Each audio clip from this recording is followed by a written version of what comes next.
નમસ્કાર મિત્રો, ધોરણ 11 સાયન્સ સ્ટ્રીમ વિજ્ઞાન પ્રવાહ કેવી રીતે ભણશું, કેટલા વિષયો, ખાસ કરીને કેમેસ્ટ્રીમાં કેમ ભણશું, 12મામાં શું આવશે, એની પહેલા આપણે થોડીક ઇન્ટ્રોડક્ટરી ચર્ચા કરીએ છીએ. પછી આગળ કેમ અને બેઝિક કેમેસ્ટ્રીથી આપણી શરૂઆત કરીશું. સૌ પ્રથમ સ્ટાન્ડર્ડ 10th ની અંદર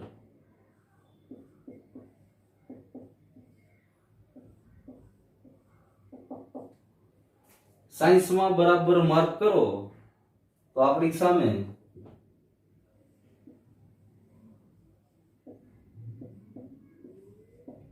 1 થી 5 કેમેસ્ટ્રીના લેસન,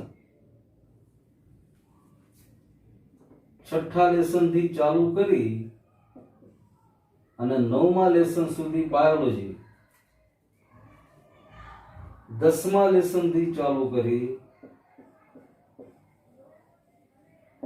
ફિઝિક્સ અને છેલ્લા 3 લેસન જે હતા એ એન્વાયરમેન્ટલ અથવા પર્યાવરણ વિજ્ઞાન, એન્વાયરમેન્ટલ સાયન્સના હતા.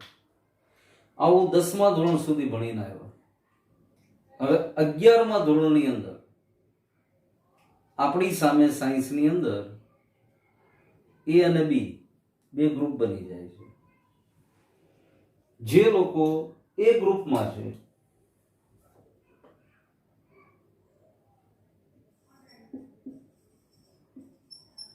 એને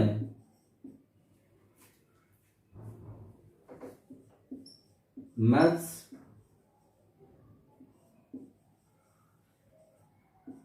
કેમેસ્ટ્રી અને ફિઝિક્સ આ 3 વિષયો મેઇન ભણવાના છે, સાથે ઇંગ્લિશ અને કોમ્પ્યુટર. એવી જ રીતે ગ્રુપ બી માં જુઓ,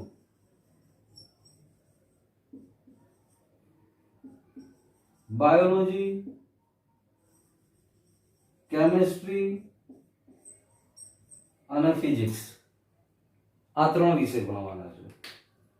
હવે બરાબર માર્ક કરો.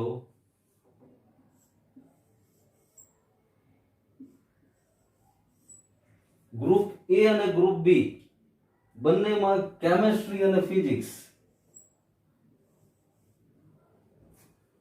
કોમન છે.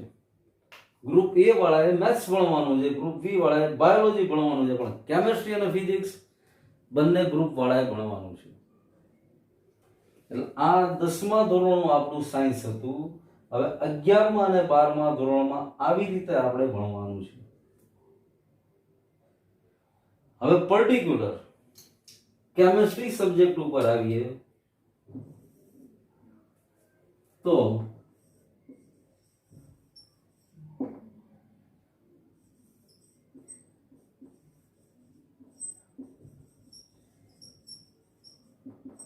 inorganic chemistry,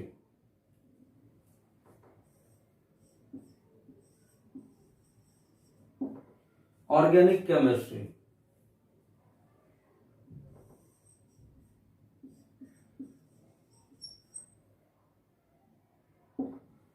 physical and analytical chemistry, environmental chemistry, એમ કેમેસ્ટ્રીના પણ અલગ અલગ પ્રકાર પડતા જશે. એટલા ડીપલી જતા જવાનું ટૂંકમાં.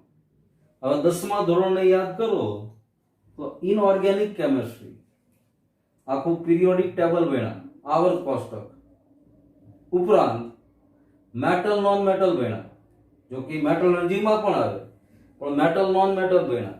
એવા બધા પાઠ ઇનઓર્ગેનિક કેમેસ્ટ્રીમાં આવશે.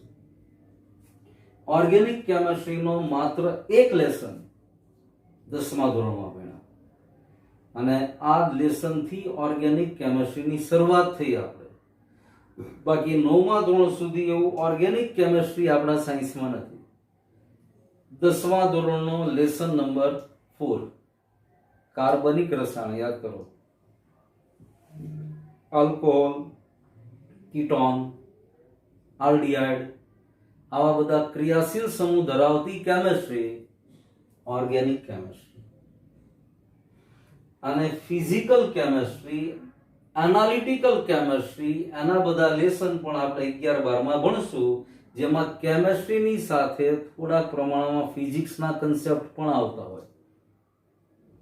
એટલે ફિઝિક્સ અને કેમેસ્ટ્રીની અંદર અમુક લેસન એવા આવશે, દાખલા તરીકે થર્મોડાયનેમિક્સ, ઉષ્માગતિશાસ્ત્ર, એ ફિઝિક્સમાં પણ ભણશું, કેમેસ્ટ્રીમાં પણ ભણશું, અને બંનેમાં ઘણી બધી વસ્તુ કોમન પણ આવશે.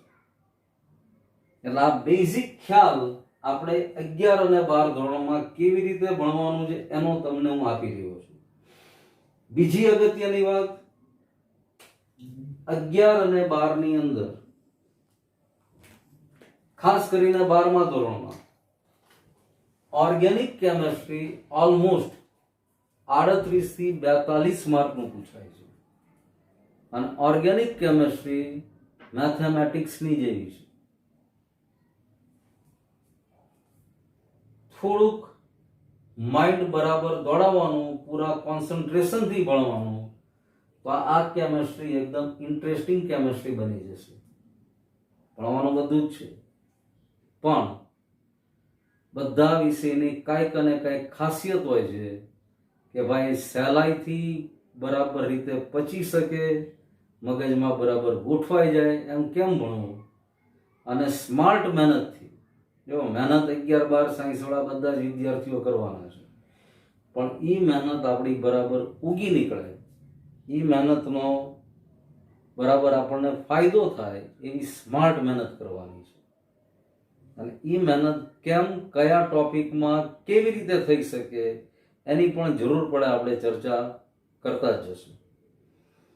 હવે થોડીક કેમેસ્ટ્રીની ઉપર આપણે આવીએ તો અત્યારે થોડાક કેમેસ્ટ્રીના બેઝિક નોલેજ ઉપર જવું છે કે જે 10મા ધોરણ સુધી તમારી સામે સ્ટડીમાં આવી ચૂક્યું છે. હવે યાદ કરો થોડાક એસિડ અને બેઝ ના સિદ્ધાંતો, અથવા પ્રબળ એસિડ કોને કહેવાય, પ્રબળ બેઝ કોને કહેવાય, નિર્બળ એસિડ કોને કહેવાય, નિર્બળ બેઝ કોને કહેવાય. ઉપરાંત ખાસ કરીને મોટા ભાગના સ્ટુડન્ટની રાસાયણિક સૂત્રો અને રાસાયણિક નામમાં ખૂબ જ ભૂલો પડે છે, કારણ કે 10મા ધોરણ સુધી અને બરાબર રીતે પાકું કેમ કરાય અને કેવી રીતે સમજીને લખાય એ મોટા ભાગના સ્ટુડન્ટ ચૂકી ગયા હોય છે. આપણે શરૂઆત ત્યાંથી અને એવી જ રીતે પહેલા કરવી છે કે કોઈ પણ રસાયણનું નામ આવે તો એનું સૂત્ર તમે સહેલાઈથી બોલી શકો કે ભાઈ નહીં, આ રસાયણનું અથવા આ કેમિકલનું રાસાયણિક સૂત્ર આ જ બને. દાખલા તરીકે સોડિયમ ક્લોરાઇડ બોલ્યા આપણે, એટલે હું સોડિયમ ક્લોરાઇડ બોલું એટલે તમે બધા જ ડેફિનેટલી આંગળી ઊંચી કરીને મને જવાબ આપશો કે ભાઈ સોડિયમ ક્લોરાઇડનું રાસાયણિક સૂત્ર NaCl છે. ઓકે, હવે તરત જ હું પૂછું મેગ્નેશિયમ ક્લોરાઇડ, તો પણ તમારામાંથી ઘણા બધા સ્ટુડન્ટ, કદાચ બધા જ સૂત્ર મેગ્નેશિયમ ક્લોરાઇડનું પણ MgCl2 ચોક્કસ આપી દેશે. હવે અહીંયા ઘણા સ્ટુડન્ટ એવું જાણે છે 10મા ધોરણ સુધીમાં કે શા માટે સોડિયમ ક્લોરાઇડમાં એક જ ક્લોરીન આવ્યો અને મેગ્નેશિયમ ક્લોરાઇડમાં ક્લોરીનના પરમાણુની સંખ્યા 2 થઈ ગઈ, મેગ્નેશિયમનો એક જ પરમાણુ છે, અને ઘણા બધા નથી જાણતા. હવે 11 સાયન્સમાં જ્યારે તમે આવી ચૂક્યા છો ત્યારે આ ખબર આપણને હોવી જોઈએ, અને ન હોય તો ચોક્કસ મેળવી લેવી જોઈએ કે ભાઈ આનું કારણ આ છે. એવી જ રીતે તમે જુઓ એલ્યુમિનિયમ ક્લોરાઇડ, તો એલ્યુમિનિયમ ક્લોરાઇડની અંદર AlCl3 આ જ સૂત્ર બનશે.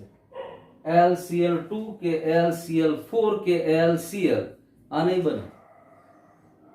હવે આ ત્રણેયના નામ મેં કીધા, sodium chloride, magnesium chloride, aluminium chloride. હજી 2 સૂત્રો લખું છું, જોજો બરાબર, અને હું માનું ત્યાં સુધી એના નામ પણ તમને આવડશે.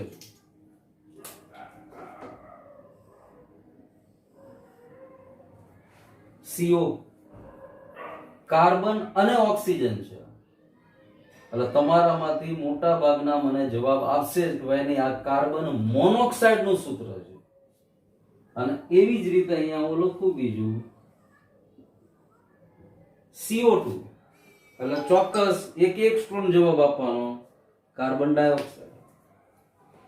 હવે અહીંયા પ્રશ્ન ઈ થાય, કાર્બન ઓક્સિજન, કાર્બન ઓક્સિજન, અહીંયા ઓક્સિજનના પરમાણુની સંખ્યા 1 છે, એટલા માટે આપણે એને બોલીએ છીએ કાર્બન મોનોક્સાઇડ. અને અહીંયા ઓક્સિજનના પરમાણુની સંખ્યા 2 છે, એટલે સ્વાભાવિક કાર્બન ડાયોક્સાઇડ. એટલે હવે ઘણા સ્ટુડન્ટની મૂંઝવણ અહીંયા ચાલુ થાય. તો આને સોડિયમ ક્લોરાઇડ અને આને મેગ્નેશિયમ ડાયક્લોરાઇડ કેમ વાંચવામાં નથી આવતું?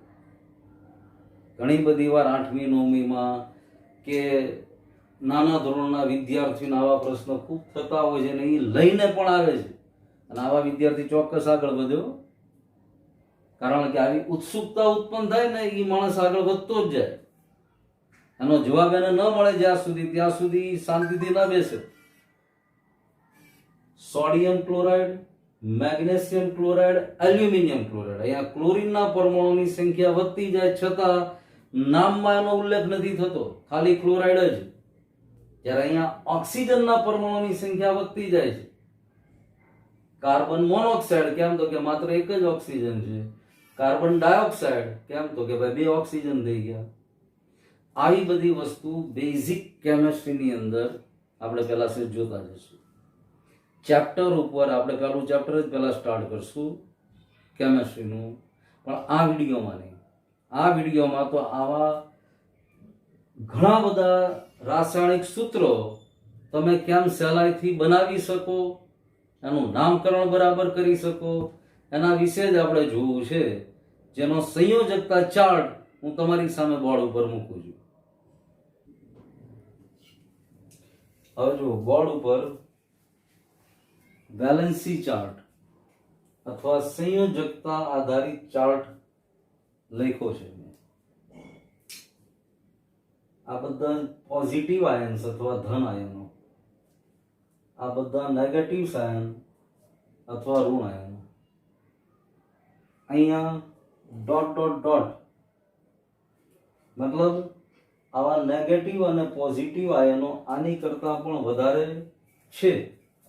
પણ અત્યારે આપણે સમજવા માટે, સંયોજનને સમજવા માટે આટલા બોર્ડ ઉપર લખ્યા છે. આની કરતા પણ વધારે આની સંખ્યા છે, પણ અત્યારે આપણે સંયોજનને સમજવા માટે આટલા કાફી છે. હવે આટલાની મદદથી તમે એટલા બધા સંયોજનના નામ અને સૂત્રો સહેલાઈથી બનાવી શકશો ભૂલ વગર. જો +1 -1, જેમ પરમાણુ વીજભારની દ્રષ્ટિએ તટસ્થ છે, આવું ભણી ગયા આપણે અગાઉ. પરમાણુની અંદર મુખ્યત્વે 3 ઇલેક્ટ્રોન, પ્રોટોન અને ન્યુટ્રોન, જેમાં ઇલેક્ટ્રોનની ઉપર નેગેટિવ ચાર્જ મતલબ ઋણ વીજભાર, પ્રોટોનની અંદર ધન વીજભાર અને ન્યુટ્રોન વીજભાર વિહીન. આ ઉપરાંત પોઝિટ્રોન, ન્યુટ્રિનો આવા બધા ઘટકો પણ અંદર સમાયેલા છે, પણ મુખ્યત્વે મૂળભૂત 3. એમ પરમાણુ વીજભારની દ્રષ્ટિએ તટસ્થ છે, એમ કોઈ પણ સંયોજન બન્યું તો સંયોજન પણ વીજભારની દ્રષ્ટિએ તટસ્થ છે. દાખલા તરીકે હમણાં જ આપણે લખ્યું હતું NaCl. હવે બરાબર માર્ક કરો, સોડિયમ ઉપર કેટલો વીજભાર? +1. ક્લોરીન ઉપર -. તો આખું સંયોજન વીજભારની દ્રષ્ટિએ તટસ્થ થઈ ગયું, માટે આ સંયોજન શક્ય છે અને સોડિયમ ક્લોરાઇડનું સૂત્ર આ જ બને. એવી જ રીતે સોડિયમ બ્રોમિન સાથે સંયોજાય, મતલબ બ્રોમાઇડ આયન સાથે સંયોજાય તો સોડિયમ બ્રોમાઇડ બની જશે, NaBr. એવી જ રીતે તમે માર્ક કરતા જાઓ, NaCl, NaBr, ફ્લોરિન મતલબ sodium fluoride, NaI sodium iodide, 10મા ધોરણમાં ઘણી બધી વાર સંયોજન આવી ગયું, સોડિયમ હાઇડ્રોક્સાઇડ NaOH, સોડિયમની સાથે સોડિયમ નાઇટ્રેટ, સોડિયમ નાઇટ્રાઇટ, એમ એકલો સોડિયમ આ બધાની સાથે સંયોજન બનાવી શકે, કારણ +1 -1 વીજભારની દ્રષ્ટિએ તટસ્થ થઈ ગયું. હવે સોડિયમ પછી હાઇડ્રોજન જુઓ, પોટેશિયમ જુઓ, આ બધા જ +1 વીજભાર વાળા -1 વીજભાર સાથે જોડાય અને બંનેના એક એક પરમાણુ જોડાય માત્ર. અહીંયા સોડિયમ તો અહીંયા ક્લોરીનનો એક પરમાણુ, સોડિયમનો એક પરમાણુ, મતલબ સોડિયમ ક્લોરાઇડ. અને ભણી ગયા જ આયોનિક બંધ બન્યો, સોડિયમ 1 ઇલેક્ટ્રોન આપે છે, ક્લોરીન 1 ઇલેક્ટ્રોન સ્વીકારે છે. બીજી ખાસ વસ્તુ,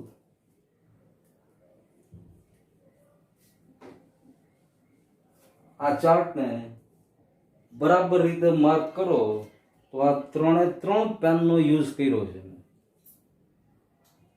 અહીંયા જુઓ લાલ પેન Hg+Cu+, તો લાલ પેનથી એટલા માટે લખ્યું છે, મર્ક્યુરી અથવા પારો એ +1 વીજભાર ધરાવે છે, ઉપરાંત +2 વીજભાર પણ ધરાવે છે. અહીંયા મેં લખ્યું નથી જગ્યાના હિસાબે, પણ +2 વીજભાર પણ ધરાવે છે, મતલબ એક કરતા વધારે વીજભાર ધરાવે છે.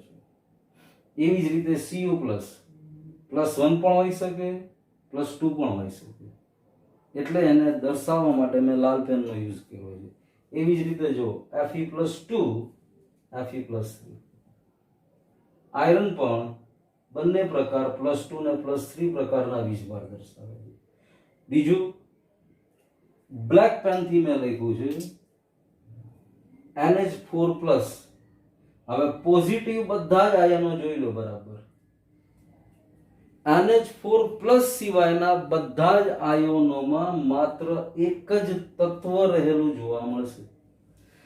દાખલા તરીકે sodium, hydrogen, potassium, magnesium, calcium, zinc, copper, iron, aluminium, iron, માત્ર એક NH4+ જ એવો આયન છે કે જેમાં નાઇટ્રોજનની સાથે બીજું તત્વ પણ જોડાયેલું છે. આવા આયનોને બહુપરમાણવીય આયનો કહેવાય. અને અત્યારે પોઝિટિવ આયનો જેટલા લખ્યા એમાં એક જ આપણે અત્યારે તમારી સામે લખ્યું એમોનિયમ આયન. અને આવું જ નેગેટિવ આયનોમાં જુઓ બરાબર, OH- મતલબ હાઇડ્રોક્સાઇડ આયન, NO3- મતલબ નાઇટ્રેટ આયન, NO2- મતલબ નાઇટ્રાઇટ આયન. જો આ બધાના નામ બરાબર યાદ રહેતા જશે એટલે કોઈ સંયોજનનું રાસાયણિક સૂત્ર બોલવામાં કે લખવામાં કોઈ તકલીફ નહીં પડે. થોડીક પ્રેક્ટિસ માંગી લેશે, ના તો વિડીયોના સ્વરૂપમાં તમારી સામે છે, એટલે આરામથી તમે આ બધાને રિવાઇન્ડ કરીને પણ સમજી શકશો, જોઈ શકશો. એવી જ રીતે -2માં જુઓ oxide O-2, sulphide S-2, CO3- carbonate ion, SO3- sulphite ion, SO4- sulphate ion. એવી જ રીતે N-3 નાઇટ્રાઇડ. અને અહીંયા પાછો બહુપરમાણવીય આયન આવી ગયો PO4- ફોસ્ફેટ આયન. એટલે હવે +1 થી આપણે સંયોજન -1 સાથે બનાવ્યું, એક જ સોડિયમથી આ બધાની સાથે તમે જોયું એમ ઢગલો સંયોજન બની ગયા. હવે +1 ના -2 સાથે સંયોજન બનાવીએ તો બરાબર જુઓ, +1 માંથી લીધું સોડિયમ અને -2 માંથી લીધું ઓક્સિજન. હવે આપણને ખબર છે ઓક્સિજન ઉપર -2 વીજભાર છે અને સોડિયમ ઉપર +1. હવે આ બંને વીજભારને સરખા કરવા હોય તો મોટી સંખ્યા અહીંયા છે, નાની સંખ્યા અહીંયા છે. તો નાની સંખ્યાને આના જેટલી બનાવવા માટે ચોક્કસ ગુણકથી અથવા મલ્ટીપલથી ગુણવો પડે. તો શું કરીએ તો આ થઈ જાય, તો કે 2 વડે ગુણો, 2 એકા 2, -2, આને 2 વડે ગુણવું પડ્યું. અહીંયા સોડિયમના 2 પરમાણુ જોઈએ, આપણી સામે ચોક્કસ પ્રકારનું સંયોજન બની ગયું સોડિયમ ઓક્સાઇડ. હવે સોડિયમ ઓક્સાઇડનું સૂત્ર આપણને પૂછવામાં આવે અને આ ચાર્ટ બરાબર સમજતા હોઈએ, જાણતા હોઈએ તો આપણા મોઢામાંથી સોડિયમ ઓક્સાઇડ Na2O જ નીકળે. કારણ તો કે ઓક્સિજનનો વીજભાર -2 છે, સોડિયમનો વીજભાર +1 છે, એટલે સોડિયમના બે પરમાણુ ભેગા થાય ત્યારે ઓક્સિજનની સંયોજકતાને ફૂલફિલ કરી શકે. અને એની સામે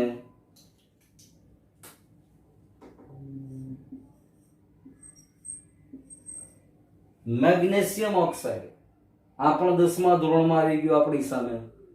પણ જો મેગ્નેશિયમની ઉપર કયો વીજભાર છે તો કે મેગ્નેશિયમની ઉપર +2 વીજભાર છે, તો અહીંયા +2 ઓક્સિજન ઉપર તો કે -2, બંનેના વીજભાર સરખા થઈ ગયા, +2 -2 સંયોજકતા +2 મેગ્નેશિયમની ઓક્સિજનની -2 બેયમાં સરખી છે. એટલા માટે મેગ્નેશિયમનો એક જ પરમાણુ જોશે, ઓક્સિજનનો પણ એક જ પરમાણુ જોશે. ઉપર +2 -2 0 થઈ ગયા, એટલે મેગ્નેશિયમ ઓક્સાઇડનું સૂત્ર MgO જ બનશે. આ ધીમે ધીમે તમારે જોતા જવાનું છે, જ્યાં એવું લાગે ત્યાં અટકવાનું, પોઝ કરી દેવાનો વિડીયો, ફરીવાર સાંભળવાનો. આજે બીજું કાંઈ જ નહીં, આટલી વસ્તુ આપણે ક્લિયર જોઈએ છે અને આના ઉપરથી તમને 100 કરતા વધારે સંયોજન બનાવવાના હોમવર્કમાં આપીશું. 100 કરતા ઘણા વધારે સંયોજન આનાથી બનશે, પણ તમારે 100 બનાવવા છે, બધા નથી બનાવવા. પણ આ બરાબર સમજતા અને જોતા જજો.